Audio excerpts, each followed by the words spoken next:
Alors certains neuroscientifiques proposent de réviser le concept de libre arbitre en démontrant par l'expérience qu'il s'agit en réalité d'une illusion. D'après vous, quel pourrait être l'apport des neurosciences vis-à-vis du concept de libre arbitre? Alors, avant d'envisager les apports des neurosciences au concept de libre arbitre, je pense que c'est important qu'on fixe une première définition de travail, on va dire.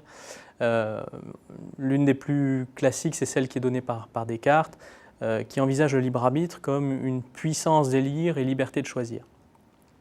Qu'est-ce que ça signifie? Ça signifie qu'en fait que quand nous sommes réellement agents, c'est-à-dire que nous sommes les auteurs de nos actions ne dépendent causalement que de nos décisions et ne sont pas dépendantes de causes, de déterminations causales externes. Du coup, le principe ou le concept de libre arbitre est intégré d'entrée de jeu dans deux champs différents de débat en philosophie.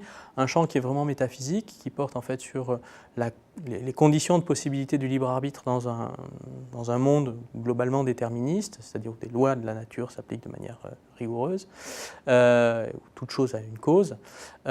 Et d'un autre côté, il s'intègre dans un questionnement de type moral, éventuellement de philosophie du droit, sur la question de la responsabilité, c'est-à-dire à partir de quand suis-je responsable de mon acte? La présupposée que nous avons globalement, c'est que nous sommes responsables si nous sommes libres d'agir, c'est-à-dire si on agit à ma place, je ne peux pas être responsable de ces actes.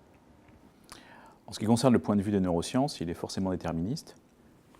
Alors, la question a été ouverte par Benjamin Libet dans les années 80, qui a proposé une expérience dans laquelle les sujets étaient assis en face d'un chronomètre qui donc, indiquait le temps, et on leur demandait de bouger la main lorsqu'ils le désiraient, et de noter le moment où ils avaient pris conscience de cette volonté de bouger la main.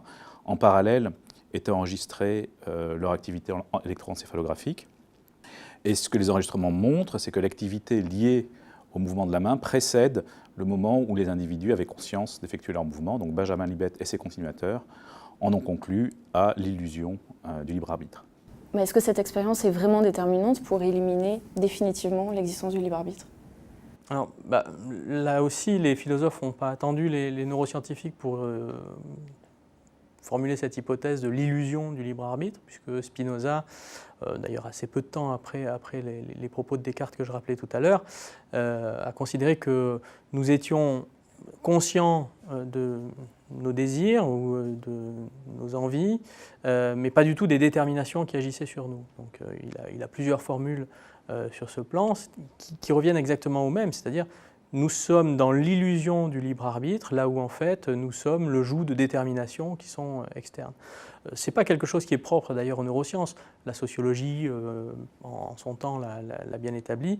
Nous sommes le joug de déterminisme sociologique qui nous dépasse. C'est ce que soutiennent un certain nombre de sociologues.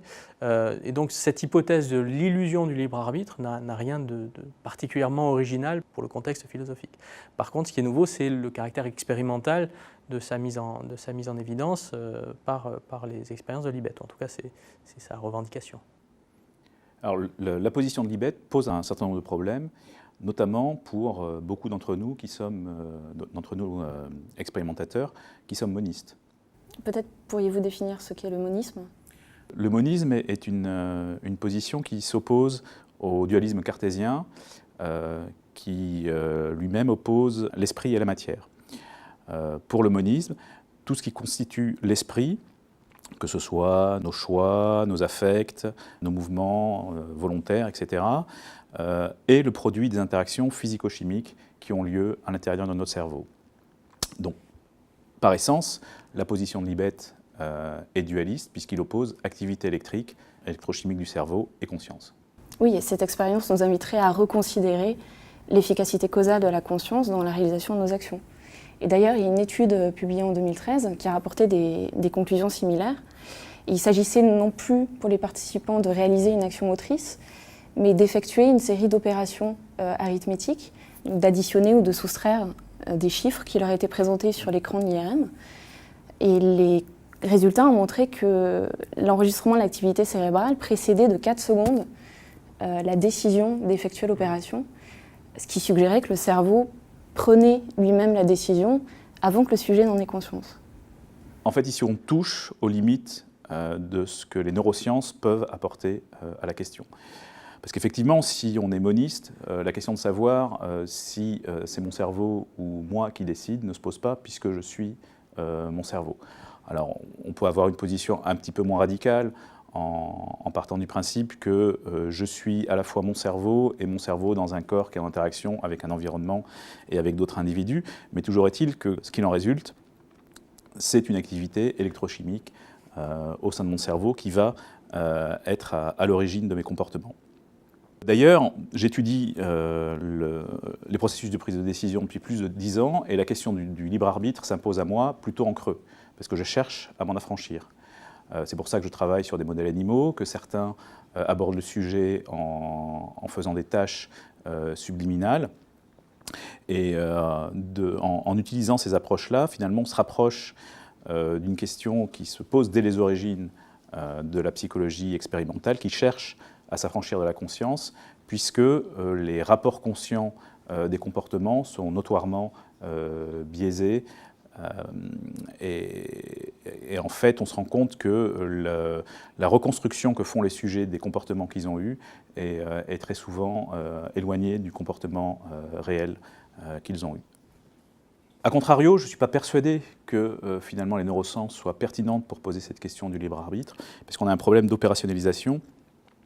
Lorsqu'on veut poser une question sur le plan expérimental, il faut que l'on puisse transformer un concept en expérience. C'est ce qu'on appelle l'opérationnalisation. Donc c'est relativement facile à faire lorsqu'on touche à la perception, lorsqu'on touche aux activités motrices, lorsqu'on touche à des choix simples, mais dès qu'on atteint des concepts un petit peu plus haut niveau, la mise en place expérimentale, l'opérationnalisation est plus complexe, ne serait-ce que parce que la définition lui-même de l'objet, donc du concept et ses limites, n'est pas forcément complètement définie. Oui, en fait, ce qui se passe, c'est ce qui se passe à peu près à chaque fois que les neurosciences tentent de sortir de leur champ de spécialité, c'est-à-dire de ne plus parler seulement du cerveau, mais de parler de ce dont le cerveau serait la cause ou l'origine ou le substrat, c'est-à-dire une tentation réductionniste ou réductrice dans le discours. C'est-à-dire qu'au fond, ici, les expérimentations de Libet, elles visent à montrer que le libre arbitre est illusoire sur des bases neuroscientifiques, mais in fine, ça laisse totalement de côté l'importance que peut avoir cette notion de libre arbitre pour notre agentivité, pour notre rapport aux autres, dans la sociabilité quotidienne, dans notre vie morale, dans notre vie juridique, judiciaire, d'une manière générale. Donc au fond, ce qu'on pourrait reprocher à cette forme de neuro-essentialisme, comme ça peut l'être dit parfois, c'est-à-dire de réduire ce qu'est un sujet humain à son cerveau, c'est d'aller au-delà de ce que peut réellement affirmer la recherche en neurosciences actuellement. Tout à fait d'accord avec toi, mais je pense que quand même les neurosciences ont permis d'apporter quelque chose, puisqu'en mettant justement cette ambiguïté, en mettant en évidence cette ambiguïté qui existait entre l'agentivité et le problème de conscience.